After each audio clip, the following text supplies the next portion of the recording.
Pe 6 decembrie votez pentru autostrăzi pe bune, nu pe hârtie. Pe 6 decembrie votez pentru organizarea și dezvoltarea de centre regionale pentru suport în educație online. Pe 6 decembrie votez, pentru că nu vreau să mai plec să muncesc în altă țară departe de părinți. Pe 6 decembrie votez pentru o infrastructură sanitară modernă.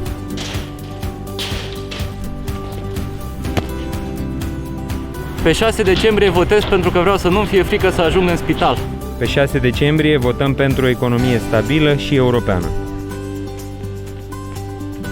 Pe 6 decembrie aducem sportul înapoi în școală. Pe 6 decembrie votăm o Românie fără hoție.